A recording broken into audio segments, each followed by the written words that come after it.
So the players lag to get things underway.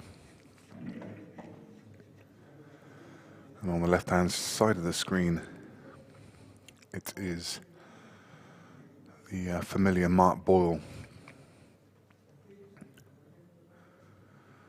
Ever consistent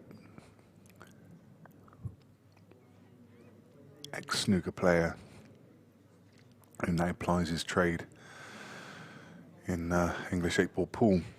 On the right-hand side of the screen is Michael Smout.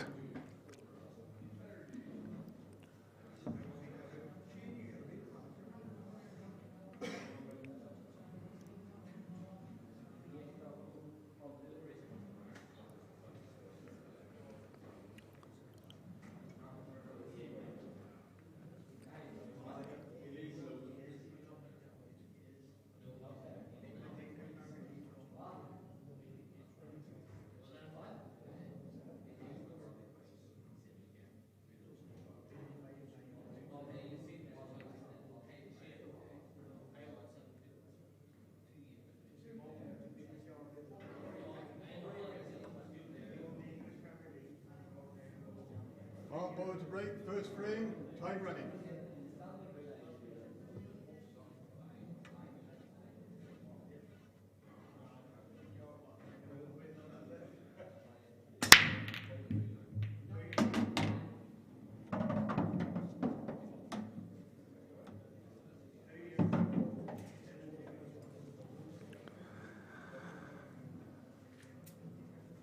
And Mark Boyle wins the lag and gets things underway.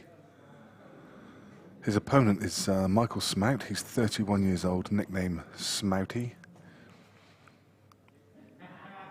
He's got 4 children.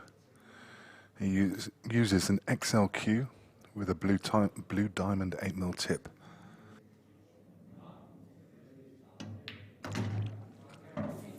To his credit, he's as a team player, he's won multiple European and Nations Cup black ball events. B2 individuals, making the last 16 in the Nations individuals, losing to Mark Allen 6-5.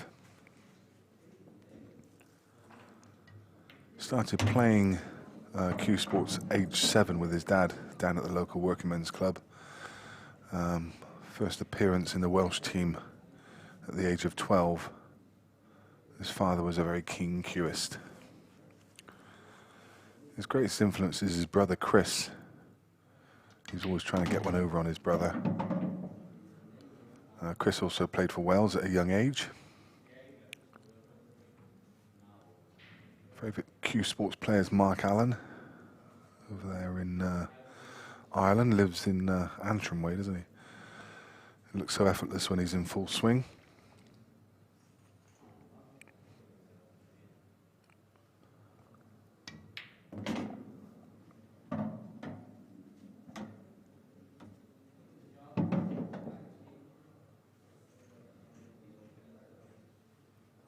Best opponent he's ever played against is Simon Ward at Treco, and Mark Allen at the Nations Cup, losing to both players in a decider.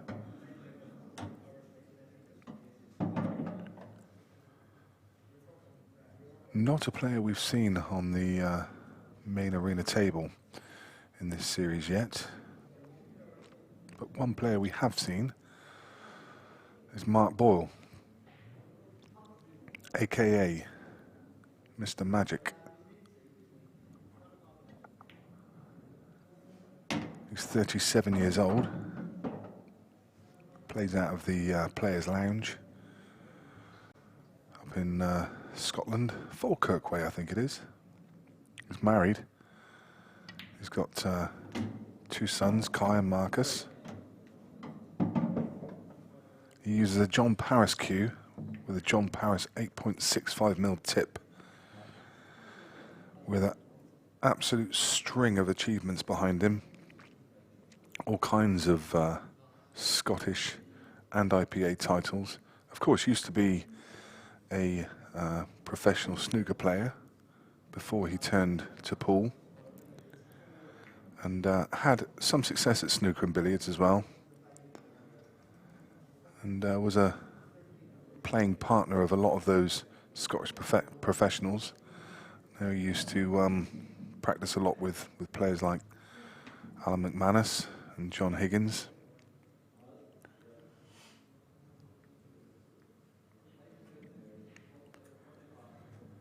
His first experience of cue sports was 2 years of age when he got a toy table, but he started playing properly when he was 7 years old, and always enjoyed playing cue sports. His inspiration are his family, who are always very supportive. His wife is often with him at these events. Favourite pool cue sports player is Mick Hill. A great guy on and off the table. His ambitions are that he would just still like to continue winning titles and competing against the best players.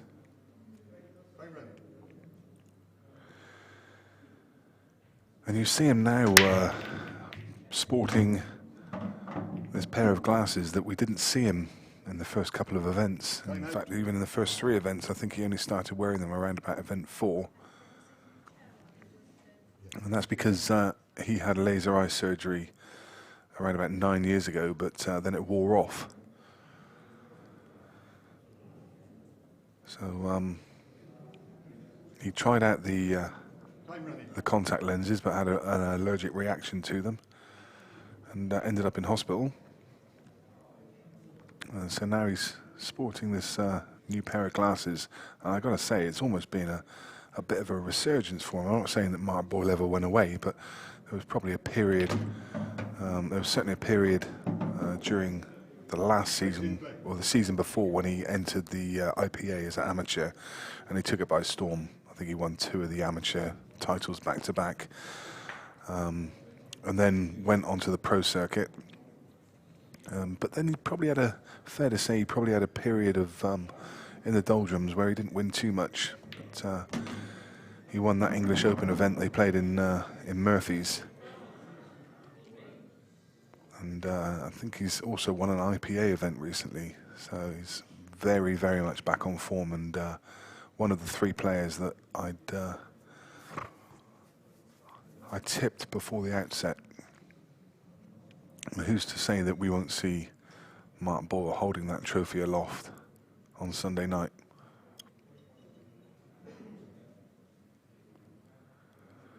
Not only capable, but also in a rich vein of form.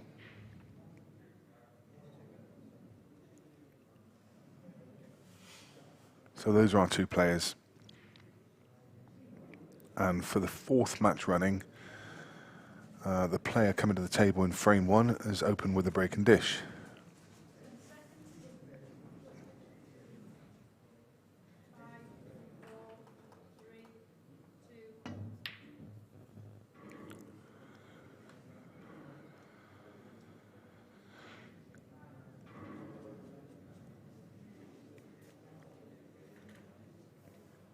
A few of the other big guns are just entering the arena, so we'll keep an interested eye on the other games. Neil Raybone, I can tell you, lost against John Chapman. Having been in control of that game all the way through, he's ended up losing a Hill game, and Neil Raybone is already on the back foot. And who would have said that? I mean, I think Neil Raybone was a massive favourite before that started, and they weren't even offering odds on him. And John Chapman has beaten him 11 frames to 10.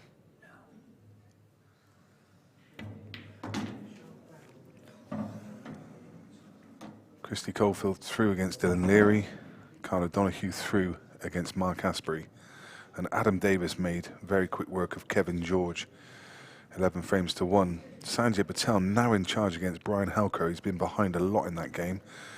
Brian's just won a frame, but it's Sanjay in charge, 9 frames to 8. Cy Fitzsimmons is in a bit of a battle there against Jeremy Hooper. He was 10-6 up, now it's 10-8.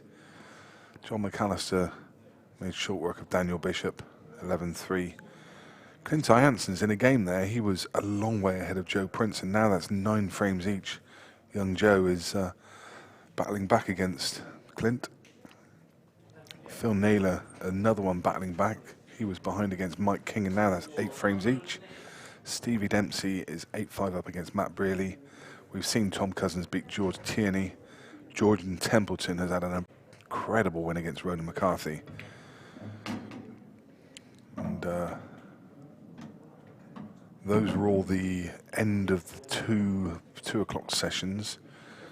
And in the 4 p.m. session, Darryl Whitworth beating Ryan Clark 3-1. Eddie Barker 2-1 up against Arfin Dad. Gary Clark 3-0 against Rob Warren. Craig Marsh, Tony Halpin just started. Rich Toomey 1-0 up against Ian Duffy. Jordan Church about to get underway against Ben Lewis. Seb Webb is beating Jez Graham 4 frames to 1.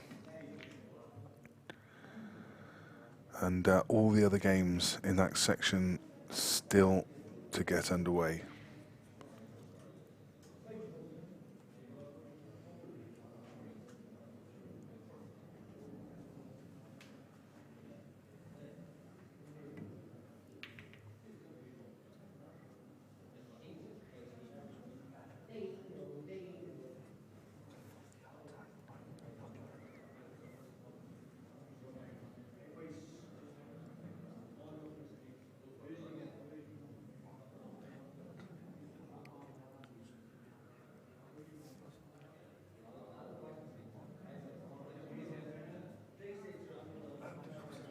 Mark just looking at where he wants to leave the cue ball. He's just going to push this yellow down the rail and leave Michael in all sorts of trouble. Natural angle to the side rail is not there. Well, he's going for an audacious swerve shot. Wow, what a shot. What a fantastic shot. And he's left himself a double. Oh, he's got closer to the treble. He's nailed it. What a finish. Played an incredible swerve shot and missed the double by a country mile and turned it into a treble. Well, there you go. That's how to beat Mark Boyle. It's 1 frame each.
Time running.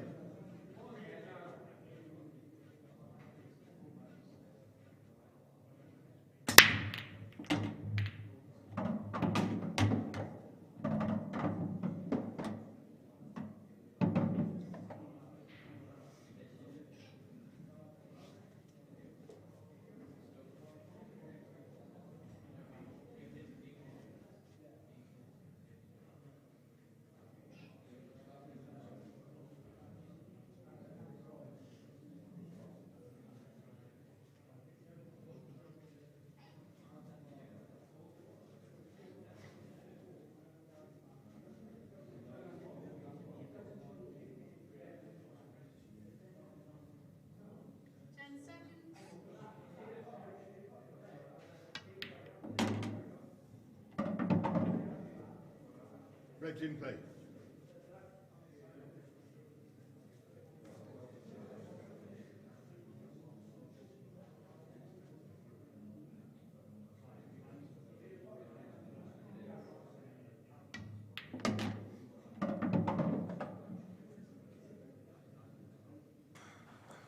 Just didn't quite get hold of that. I was just trying to bring the white off the bottom cushion and just nudge that red a few inches, just promote it towards that left centre pocket.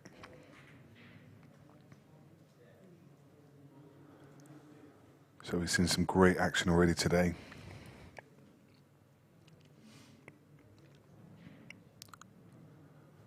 Super game between Chris Melling and Lee Washbrook to open the account.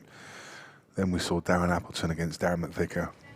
Then George Tierney against Tom Cousins, and now Mark Boyle versus Michael Smout. Already throwing up some interesting matchups in winners round one. So we'll look ahead to some potential stream games and what we're likely to see.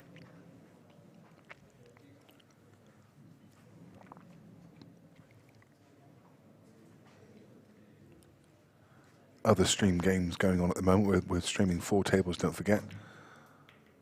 What a shot this is. What a shot that is. Oh, delightful cut down the rail. Do you know, he might have to do another one here. Don't think he can get past that yellow. Or can he? Just. If he can't, he's going to have to play another thin cut down the rail.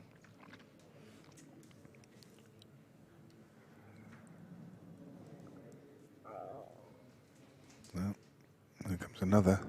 This one's nowhere near as thin as the last one.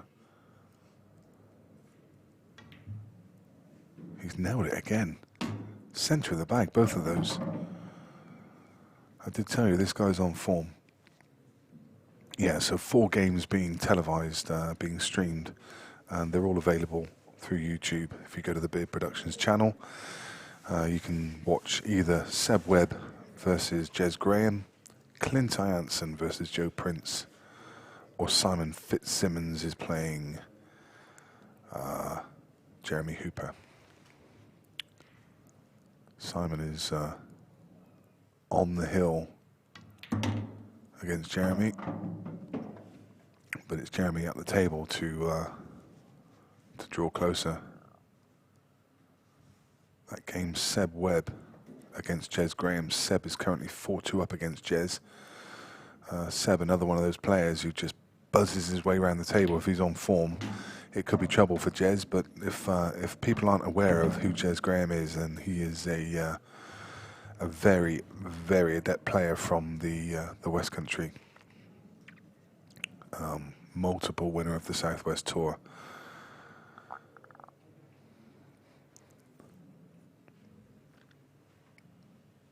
That Clint Ianson against Joe Prince game where Clint's been in charge all the way. It's Clint's on the hill, but it's 10 frames to 9. Mark Boyle going for that double and missing it. And Michael now with, look at this cut. Michael now comes to the table with a decent chance. That was probably his toughest shot he would have to play.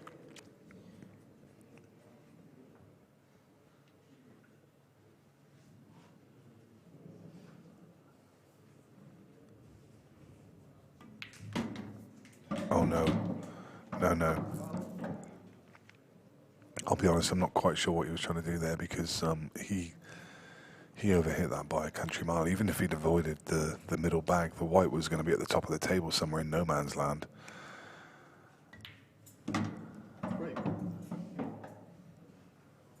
Goodness me, that was some misjudgment.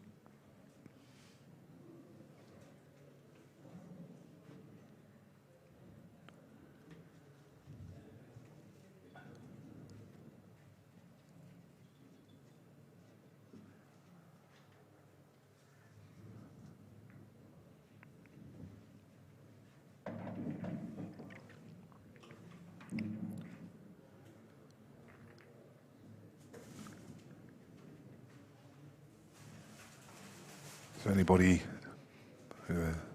joining us recently, this is the Supreme Pool Series, part of Players Pool Events. This is the Grand Final, Event 5. We've been here backwards and forwards, up and down the motorway all year, culminating in this Grand Final where the winner will take away £51,000. We're playing in a Players Pool and Snooker Lounge in Newcastle under Lyme, which is just a stone's throw from Stoke-on-Trent. Fourth frame, Michael Smout. Trading 1 frame to 2.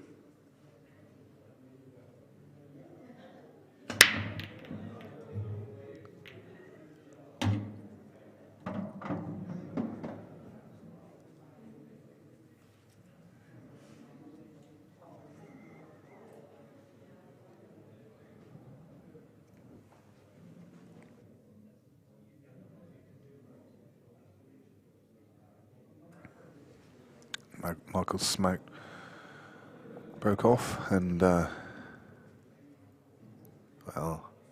it's quite an ugly table to come to, isn't it? It's he's going to have to play reds. He would dearly like to play yellows, but he doesn't have a attacking option on yellows.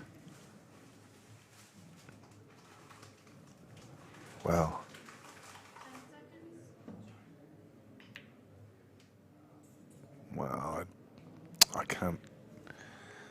I can't think I agree with that. I mean, yellows were definitely the ball to go for, but to play that kind of shot, which is such a low percentage shot, you're literally just handing the frame to Mark when you don't pull the shot off. I mean, surely better to take the red into the top corner, guarantee yourself reds, and then try and play some kind of skill shot red onto yellow later in the frame.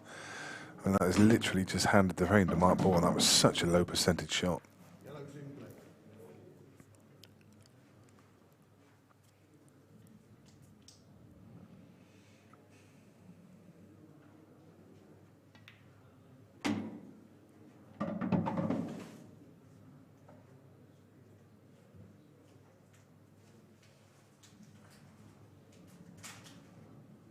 And someone of Mark's class, you have to make them work for the frames. You can't give them frames.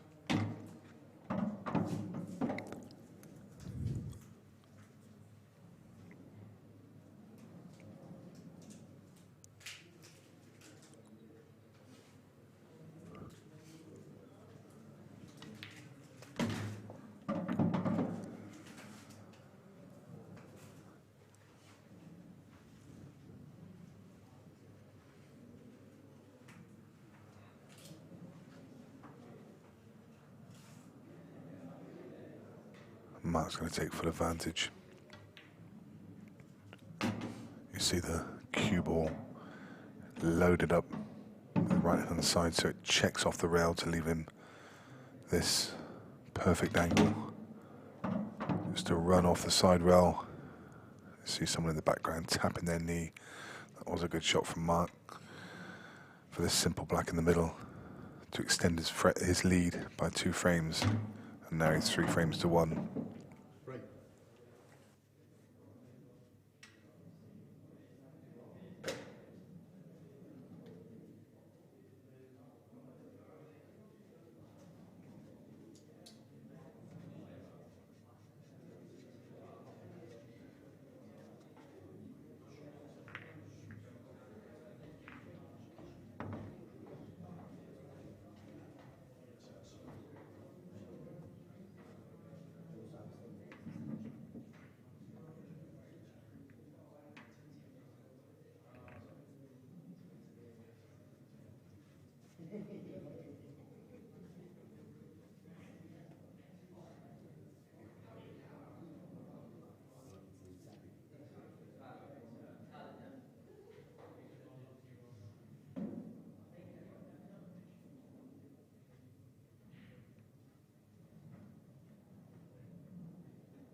Fifth frame, Mark Boyle to break, leading 3 frames to 1.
So Matt Boyle looking good for a 4-1 lead here. Looks for the world that it's going to be a break and dish.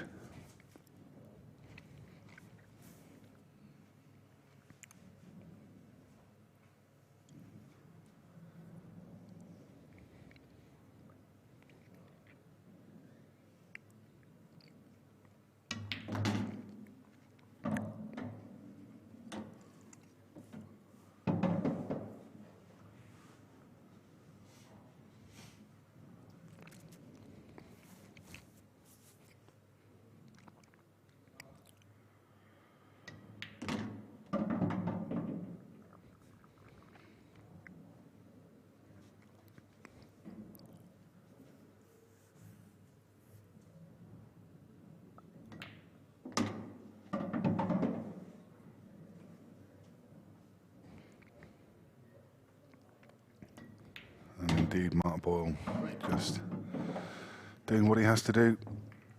No pressure on him at the moment.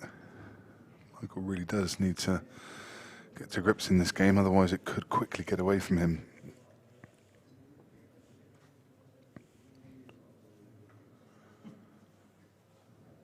Sure to be some pressure on him. It's a high pressure environment. Playing under scrutiny. People watching on, this arena can be quite intimidating. You're sat there on your own, no one else there. And what you can do sometimes is just sit and watch on.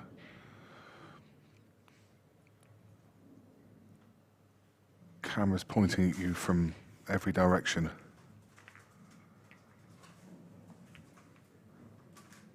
Different people play under different types of pressure and react to it differently.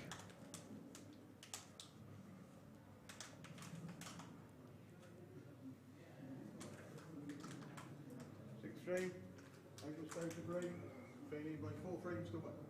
If he's going to establish himself in this match, it needs to be right now.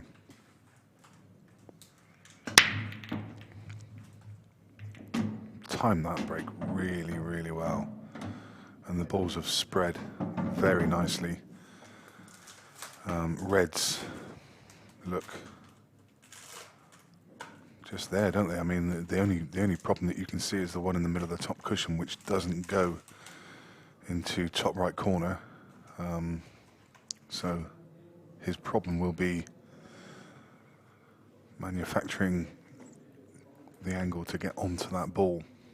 The one over the left corner pocket, I was going to say that might help him with it being there, because he could play the one on the top rail as a plant, but it's just out of the pocket. That's not going to be, if that was buried in the pocket, that would be an easy plant on the top rail, but where it is, Just makes it that much more difficult.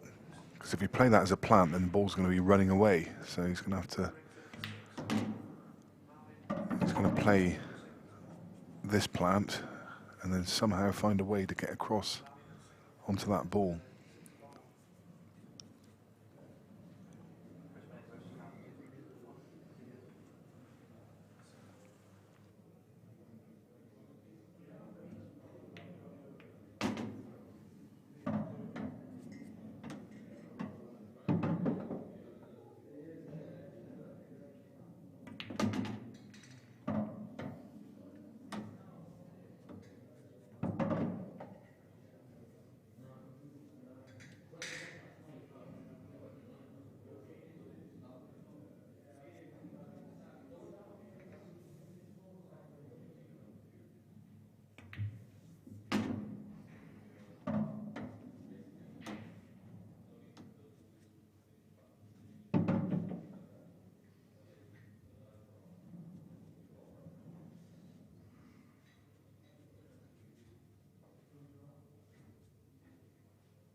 So I played a great cut along that top rail, but just had to let the white run, caught the middle bag, and left a really thin cut on the black. And now Mark comes to the table with another great chance. Black obviously in the path of that yellow, but he can play this yellow off the side cushion, off the black. Oh well, that's not gone to plan at all. He played that to flick off the black. He would have just aimed for the little white part of the right hand side of the ball, so he could just glance the black, bring the black out, and leave a path through for that yellow. So that's not worked at all. But he can play another shot now. This pretty much the same shot. Two ways of playing it. You can glance it direct, or he can go rail first. He's gone rail first, and that's a better shot. And now he has opened up the table.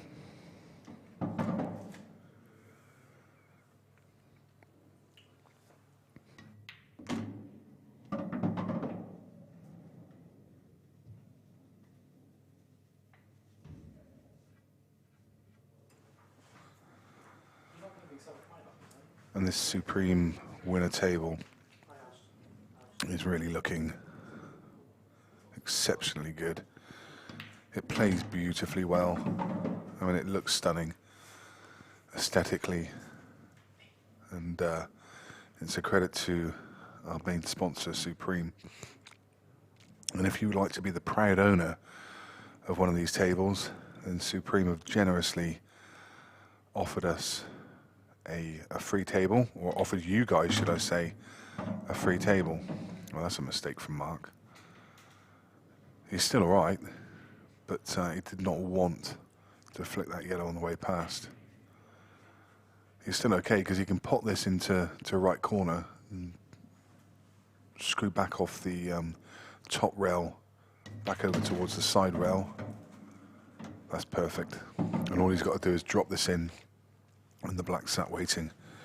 But yeah, as I was saying, if you want to win yourself a table, then you have a chance to. If you go to the Players Pool Events page, then you will find pinned to the top of that page there is a poster which offers you the chance to win. All you have to do is like the page,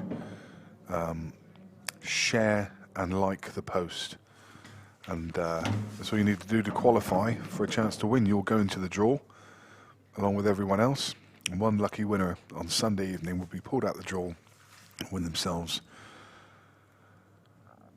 a brand new table delivered to your door.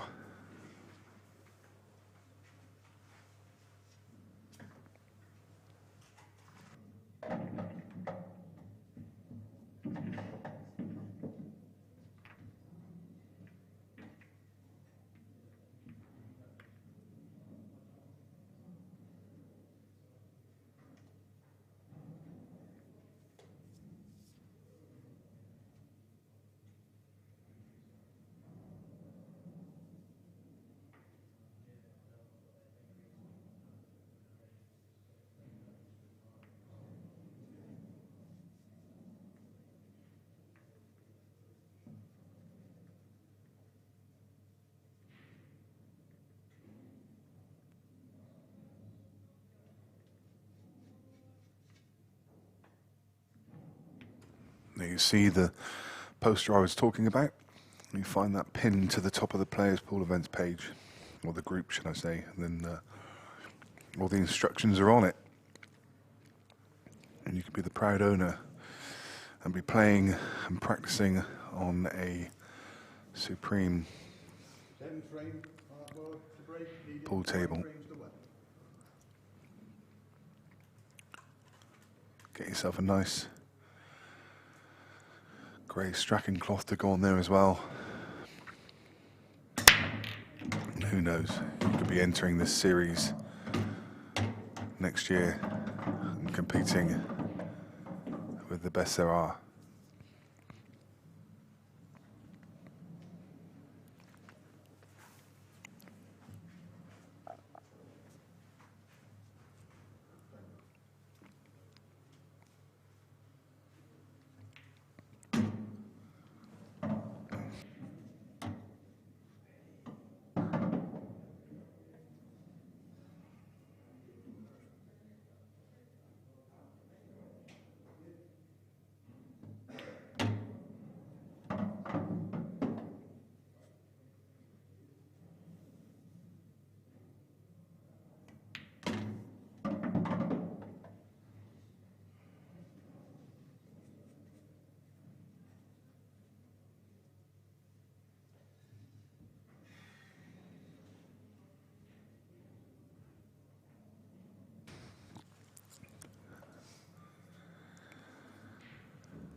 So again, Michael finds himself in a world of pain of his own doing. And albeit Mark's got a couple of balls tied up, he can do something straight away. The yellow closest to the left-hand rail, he can pot into the top left-hand pocket. It's a big pocket with the black guarding, almost unmissable.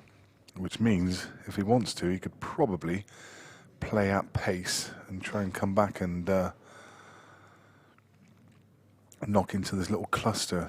He's got the problem of the cluster of 3 balls. I wonder though if they may plant. It might be a 3-ball plant. I don't think he needs to disturb that cluster. I think he can make the plant. If he drops the yellow up the rail, then that plant, he's looking at it now. Just looking to see if he can make it. Certainly can.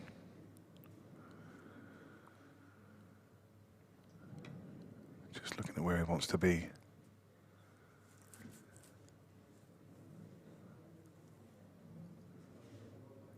So the one up the rail should be a gimme. It's a big pocket.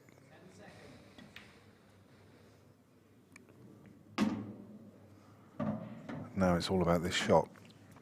He has to not only think about the plant, he needs to consider where that yellow's going, because he needs the yellow to release away.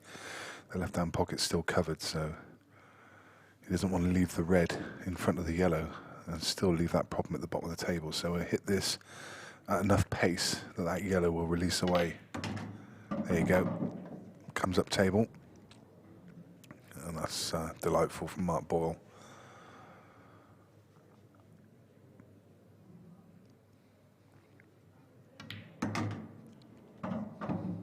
Other lesser players may have just tried to make that plant, but Mark knew he had to play it at pace.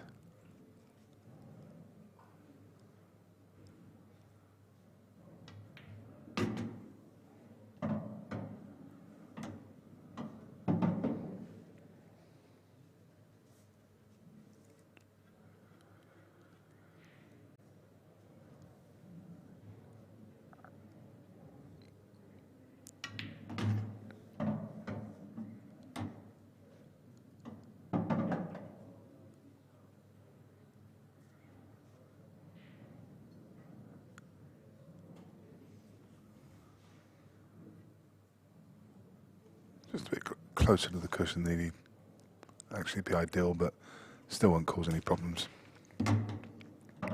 Just runs the white through 12 inches. to leave this cut black to the top left. And he's going to extend his lead to 5 frames and be 6-1 ahead. And you feel the writing's almost on the wall already for Michael.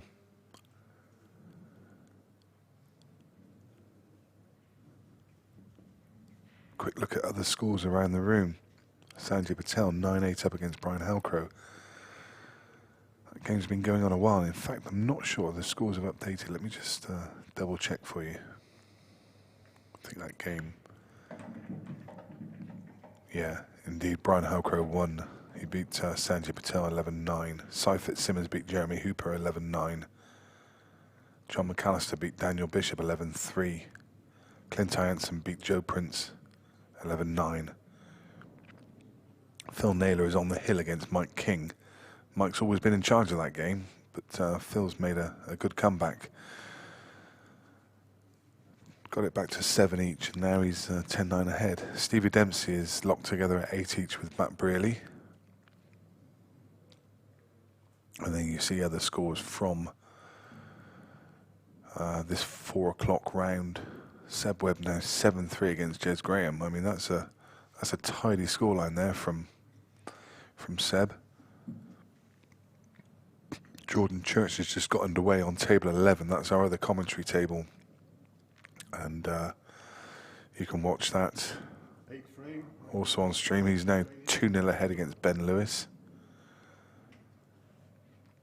Richard Toomey 5-1 up against Ian Duffy. Craig Marsh's game started. He's 4-3 up against Tony Halpin. Gary Clark's 6-2 up against Rob Warren. Dave Fernandez just gone 4-2 up against Sam Bircher. So that gets us up to date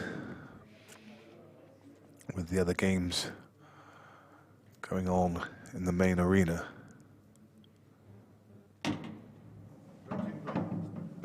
But it's back to Michael. Too many mistakes so far. I'm sure it's very much out of character for him. I must admit I'm not familiar with his game. Not really seen him on stream, but obviously with his list of achievements, he's a more than capable player.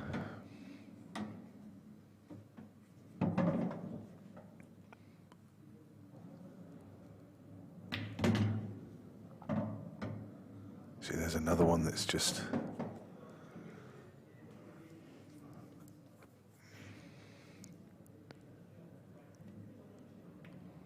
Wonder what his plan was with that shot.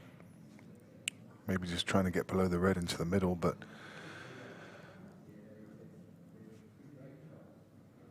I may be doing him an injustice there. But I felt that red went to bottom left. In fact, I'm certain it did. Or at worst, he could have doubled it. So not quite sure why he's screwed the white ball down the table, putting check side on it to open up the angle, when he's pretty much got 3 balls in open play. Maybe just misjudged it, overhit it. Mark, not with an easy clearance here though. He's got balls tied up on both left and right rail.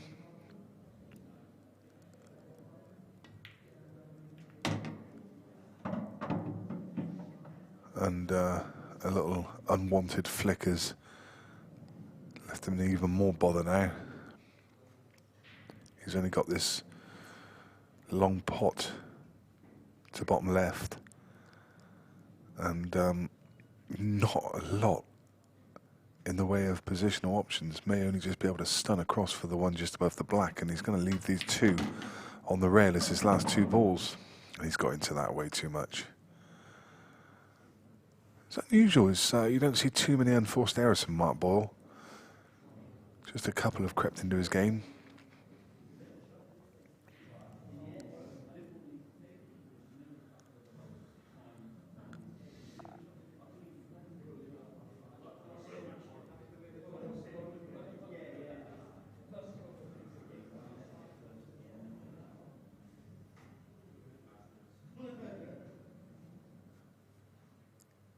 You feel he has to attack from here. As tough as it is, there are no defensive options. Michael's 3 balls are in the open. Mark's called his extension, trying to work out what he wants to do, but there's nowhere safe on the table.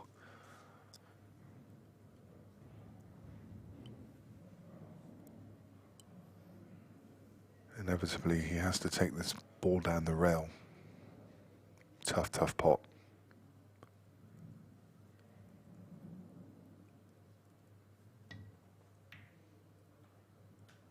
That's another fantastic shot. Cannot describe the level of difficulty of that shot from where he was as well. I mean, that's just, yeah. And even if he missed it, he didn't exactly leave anything, did he? He's left it probably in one of the only safe places on the table. Very clever. This one, almost equally as difficult.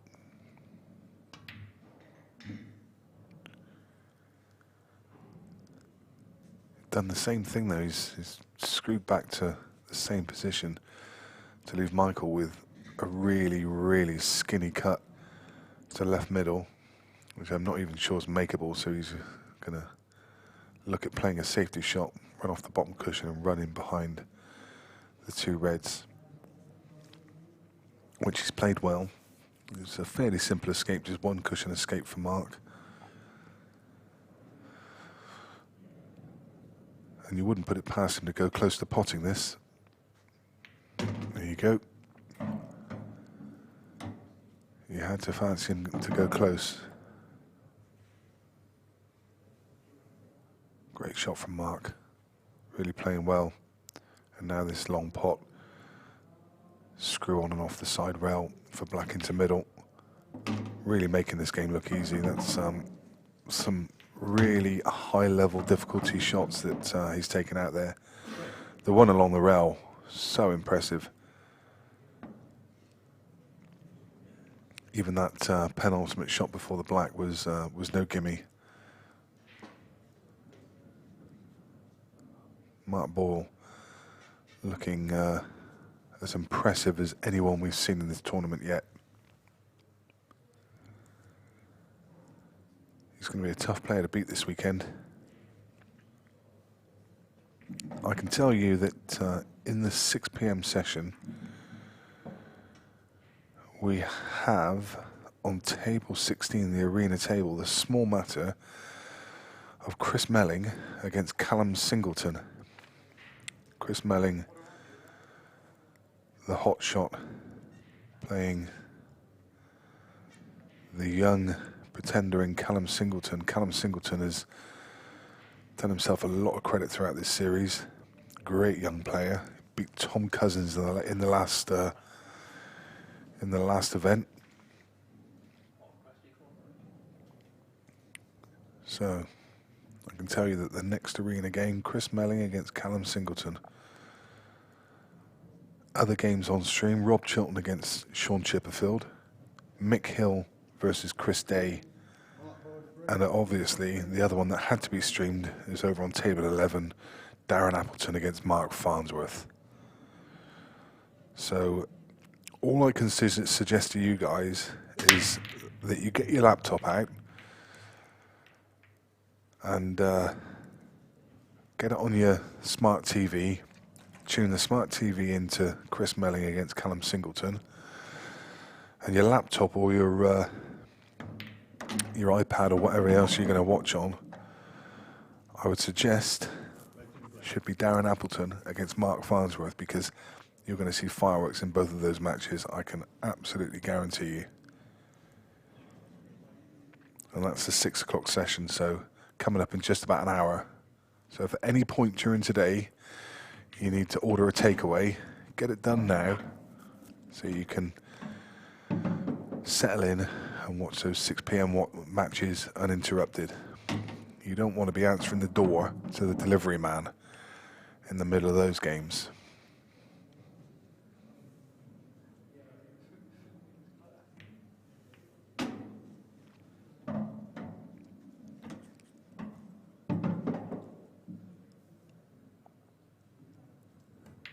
you haven't already done so, pop up the off license and get yourself a few beers. Tonight is beer and takeaway night.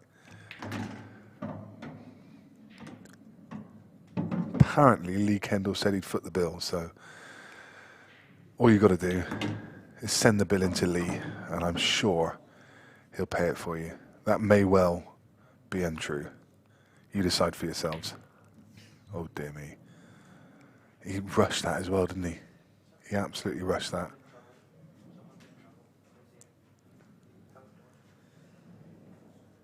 Just through the queue in it. Yeah, you can see like he's just winding his arm up. Still a lot of tightness in there. I think a lot of his nerves.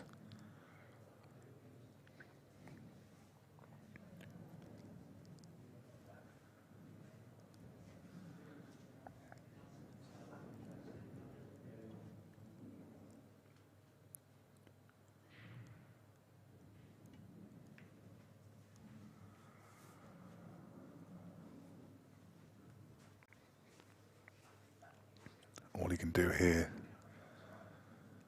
is have a lash at it. Bottom cushion, load up with pace. Hope for the best. The problem is, the reason it makes it a clever little snooker is inevitably he's going to split up this entire cluster of balls and give Mark an open table to shoot at. The only thing that's come to his any kind of rescue is these two balls that he's tied up on the bulk line, but given the proximity of all the balls around it, Mark's going to have at least three opportunities to get into that little cluster of two. I think that's exactly what he's going to do here. Lovely. Beautifully well controlled.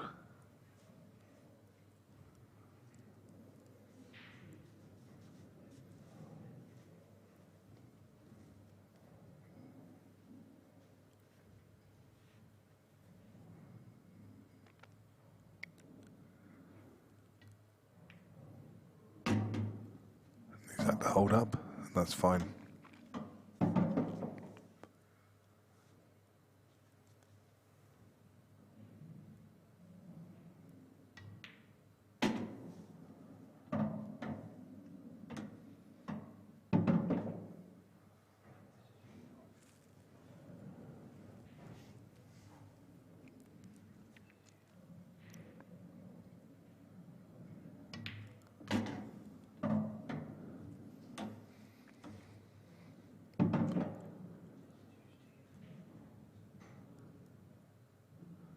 This game is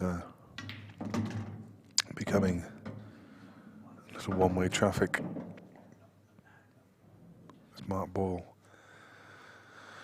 has these two simple balls, two simple shots to extend his lead by 7 frames, and it's 8 frames to 1.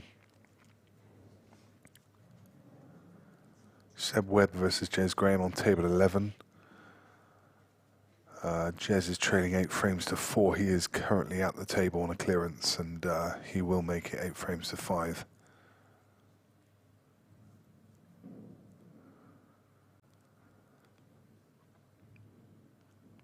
Seb is always going to prove a tough opponent for anybody.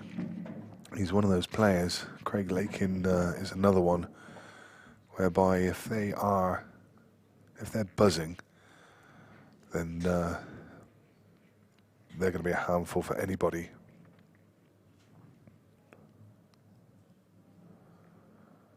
The kind of player who is just on the table constantly, always practicing, because they're always being involved in money matches and tournaments, so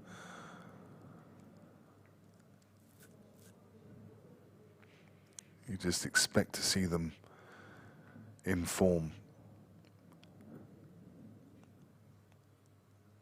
Other scores from around the arena. Talking of Craig Lakin, looks like he's buzzing at the moment. He's 4-0 up against Sam Mills. The And Jez Graham did win that frame, and it's 8 frames to 5 he trails now. One of those last 2 balls? No, he's going to go dry.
You've got to say it's looking ominous for this frame too.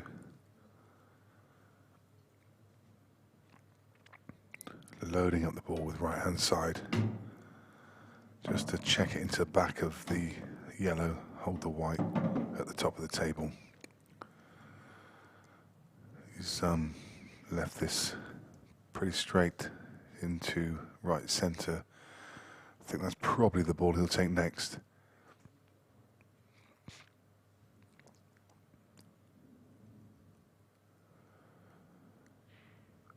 Just simply because he can play a little screw shot and play the other red into the same pocket. He's just probably wanted to be a couple of inches further across to the left, so deciding to clear the corners first and use the one centre table to come down to get on the black. Just looking at the angle he wants to leave himself. Really just we'll play this over the corner and just screw back directly just a few inches, just leave the right angle, and he can now drop this in the middle. The white will naturally come down the centre of the table.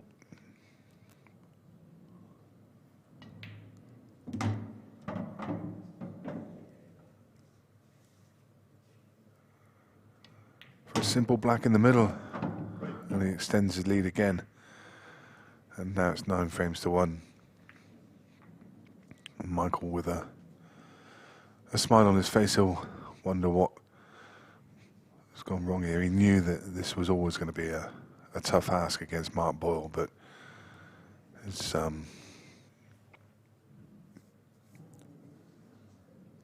just hasn't managed to turn up for whatever reason. Maybe a bit of pressure, or just one of those days.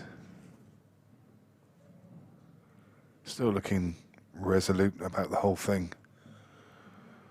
Wry smile.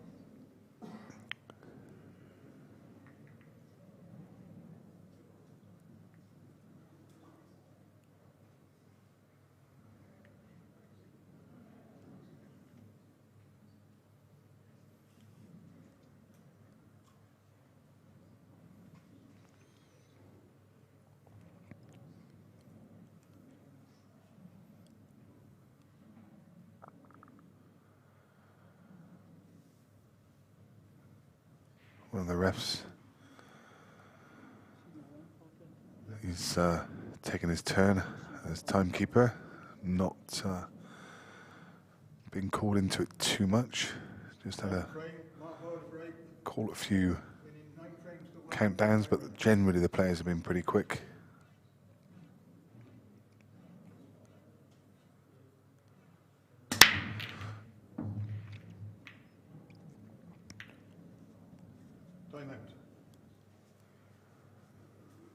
Referee just calling timeout,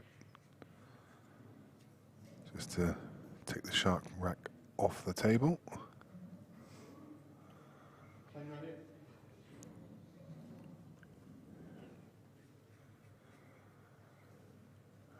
and a dry break from Mark.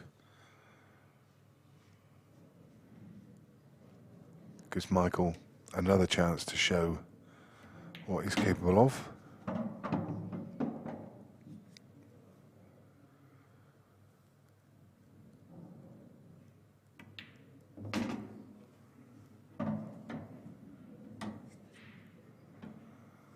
I think it's easy to forget. I've seen it so many times over the years. As Michael just runs out of position again, it's easy to forget that many of these players, like Michael, has probably never had this kind of exposure to the stream tables. And as I say, it's quite daunting playing in this arena. Mark Boyle, this will just be old hat for him. He played in this kind of arena on TV tables. He's played, of course, plays on the IPA tour, so we've played on live streams and on TV many times. And he certainly will not feel any kind of pressure or additional pressure from playing on the stream, as opposed to Michael. That's I don't know, but maybe amongst the first times, and probably maybe never even played in the arena environment like this is. And as I say, it can be quite daunting. It's easy for people at home to see, to criticise players and say how they've missed the ball, but put yourself in this environment. It's not just about, they're not down the pub knocking balls around, are they? They're playing on the main arena table for £51,000, playing against one of the best players in the world.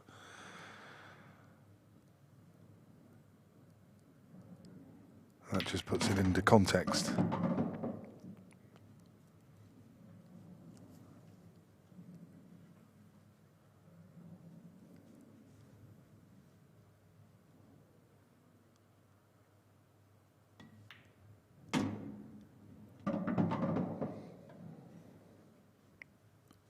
Jez Graham's pulled back another frame. It's now 8-6 to Seb Webb.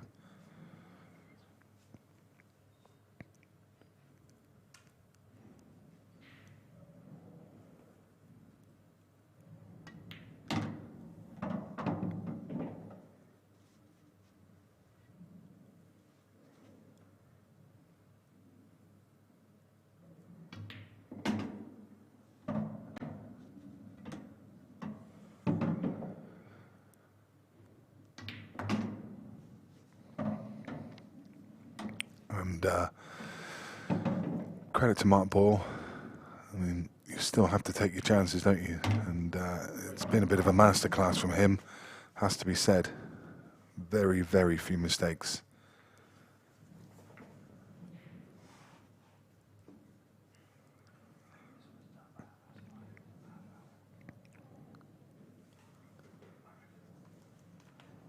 And he's on the hill, 10 frames to 1. While we have the chance, we will do our little tour of the arena just to look at the scores. Stevie Dempsey now on the hill against Matt Brearley. That game has been going on just a little under 3 hours. 10 frames to 8. 18 frames in just under 3 hours, where I think we played 18 frames earlier on in about an hour and 10 minutes. Darryl Whitworth, 8-4 up against Ryan Clark. Eddie Barker, 7-3 against Arfin Dad. Tony Halpin, 6-5 up against Craig Marsh. Craig Marsh at risk already. And I saw Craig Marsh say on Facebook that he really fancied a deep run in this. He said that he's cueing the ball exceptionally well. And we're certainly not going to write him off in that game. He's only 1 frame behind, but at the moment he's under pressure against Tony Halpin. Rich Toomey, 7-3 up against Ian Duffy.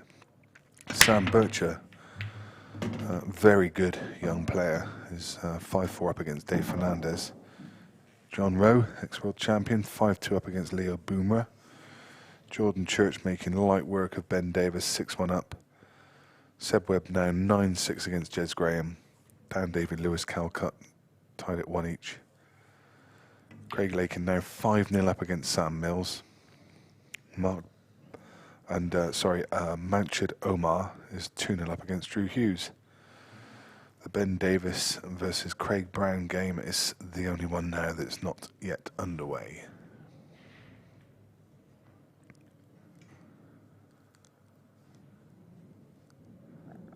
Just not happened today, has it?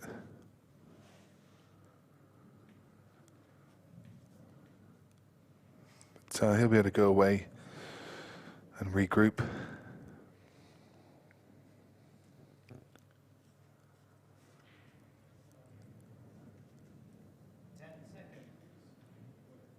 He will be he'll be back in action tomorrow morning for the losers round. The losers round starts at 9 AM tomorrow morning. Still coming up after this, we've got 2 more matches, both in the winners section. The next one's Chris Melling versus Callum Singleton. And I know we'll have another great match from the last session of the day, which is 8 PM. So it'll probably be a fairly early finish tonight, I would say.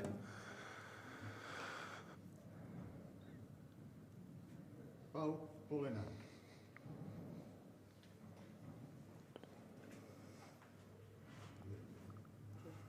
So another foul, and remembering that we're playing this game to the supreme rules. Mark Boyle has ball in hand with 1 shot, 1 visit, but he can put the ball anywhere on the table.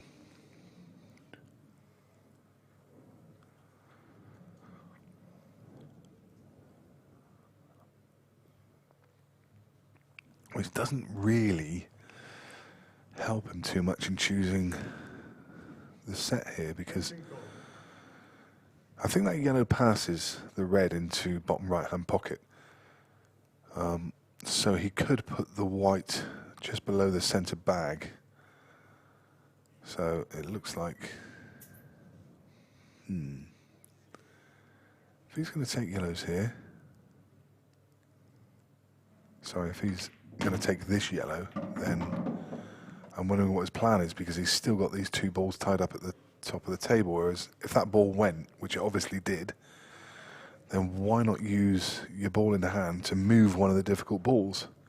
I know he's played it to try and cannon into that area, but he would have only managed to move one of those balls out. I'm just trying to work out why he's not taken the ball in hand, put the white just below the middle bag, and played the yellow, which is adjacent to that red, into the top corner bag.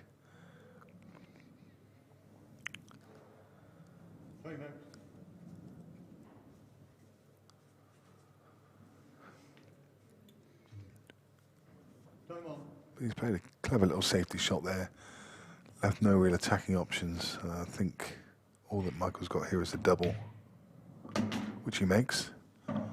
It's a good shot.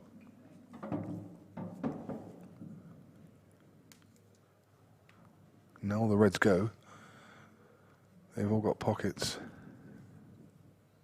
The one next to the yellow is probably the trickiest. He could try and get across and land on it now, if he so wishes. That's exactly what he's done.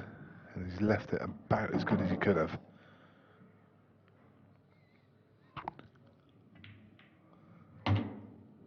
Played a nice little cannon.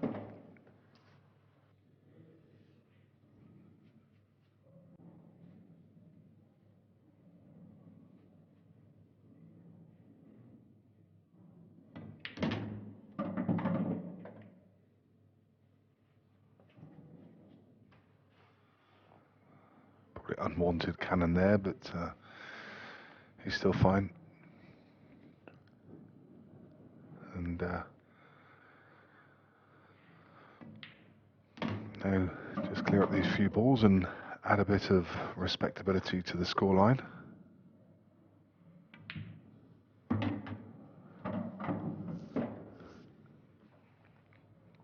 Seems to like his doubles, doesn't he? He plays them confidently. This one needs to run. No. And his pain continues And I say he likes a double. Here comes another one, and the white's just connected on the way back.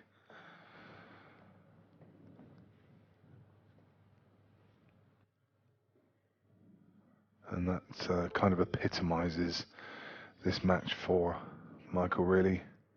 Just getting close to the finishing line, and then just a small error. Unforced error at that. Anywhere above the black would have given him some kind of shot at it. So he's certainly not covered himself in glory here, but as I say, it can be a harsh environment to play a game of pool. And Mark Boyle marches on into winners round 1, and will be back in action at 8 p.m. tonight. And it's well played to him. It's unlucky to Michael, just didn't turn up today. He will have a second chance. He'll go across into the loser's side, and I'm going to get Mark Boyle into the interview room, and we will speak with him in just a few minutes.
So I'm joined by Mark Boyle after that.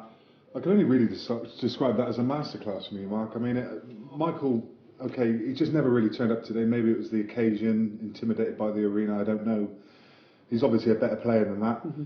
But from yourself, you did what you had to do. Yeah, I just, I don't think I played that great, but I played well, but I can obviously pick on the mistakes that I done there. But over the moon to start off a win like that. But it helped with Michael. He did have a few chances, but it's not like him, because he is a lot better player than that. But I don't know what it was. I can tell it was the tables, getting used to the grey cloth, because it's so reactive out there. So sometimes you underhit it because you think you're going to get a lot of reaction, and then sometimes you don't go through the cue ball. So it's finding that balance, and then it took me a while to get used to it as well out there. I didn't feel comfy till about mid-match, and that was probably helped with Michael making a few mistakes and making me run away with it. There was no pressure on you. No. But I mean, you took out some monster finishes in there as well, though. I mean, some of those balls that you were potting down the rail were fantastic. They're always easier when the tables are like that. The tables are beautiful, so you can just roll them down in, and you know they're going to slide. So I would say it's easier putting them on there than what it is in a worn away club table, you know, like with the cushions that I've been on for about a few years. You know, because you've got to be pinpoint. But well, we've still got to be close to the bag for them to go in, you know. But no, happy with that. I mentioned on commentary that you came back into the IPA. Yes. And it was like, you know, you just bullied the scene. You came in as an amateur, you won back-to-back events, but then probably fair to say you went through a period where it wasn't maybe quite clicking so much, but now you seem to be hitting form again. Is the secret the glasses? Is that really it? Because since you got those specs, you seem to be winning everything. I'll take you back to the Clint game. Remember I played Clint? Yes. And what I said after the match, and I was struggling to see the balls. Yeah. It was a bit like I knew my eyes were bad, but I never realised how bad they were. Yeah. Shots I was guessing, I was relying on targeting the balls. You know, ever since what I got coached from Eddie Gill when I was a young kid, always about pre-shot routine targeting. Yeah. That's what basically got me through the past 3 years. I would say, because I got that laser treatment. My eyes were perfect, and over the course of time, I just deteriorated, and I didn't realise how bad they were until I put my glasses on, and I'm like, wow, you know, it's like looking at an HD telly again. You know, everything's crystal clear compared to before. I was just guessing, and sometimes you're relying on the shadows of the table, the balls and stuff like that, and obviously your pre-shot routine targeting and just trusting it. Yeah. Now I can look at a shot and I can go, right, I know I'm getting it. You know, so that helps your confidence. Sure. You know, so it has made a big difference. So long may it continue. Absolutely, yeah. So you mentioned me just before the game that you've not had a chance to practice at these rules yet. No. You obviously knew the rules. You've read up on them. You have a good understanding. Yeah, I watched the the rules, video. yeah, great. The rules didn't really come into it that much out there. But No. how are you finding them generally? I think the rules are perfect. I think the downside to black ball, because I'm from black ball, is the two shots, because your opponent gets a chance to bring out a hard ball, where in these rules you've got to either cannon it out or play the hard shot. Yeah. You know, and plus I like it from the break as well. There's a couple of instances in that match there where the yellows were easy, but you never had a shot on the yellow. You know, and then you've got to earn it. You basically got to earn your frames. You can't get given them really unless you have a really easy break, or once you get a break and you've got an easy finish from the break. But you've got to earn it. So I like that. So I think these rules. Well, that's just my first match here. I'm reading up on them. I think these rules are brilliant. So I don't know what the feedback is, but me personally, I think this could be the way forward. Generally, everyone that's played them have said that they're one of the fairest rule sets. Yeah. You get punished for missing. Yeah. You get rewarded for playing well. It's just a fair rule set. Yeah. And they're simple. They're clear cut. They're easy to play. There's no complications. If you wanted to take that to a TV environment, they'd be easy to understand for a layman who's watching. Oh yeah, definitely. I think so. Because I just read up on them and I picked up straight away with just reading them. Sometimes you've got to get shown, you know, like different scenarios where but at the end of the day, you hit your ball first. There was even a frame out there. I went in off my break and I went back to my chair. I was like, you still got to work at this, you know. But if that was black ball or world rules with two shots carry, you may as well just set them back up. Yeah. And I thought, well, there's a couple of wee shots there. He's got to make sure he's perfect on. So it makes it a lot better, and it means like you're not sitting in your chair frustrated. You know, your opponent's got to earn it. He's got to clear them up. So back in action at 8 p.m. Yeah, back on at 8. Looking forward to it. Yeah, can't wait. Of course. Hope we do. Mark, always a pleasure to talk to you. Thank you very much. Thanks, Nick. Thank you.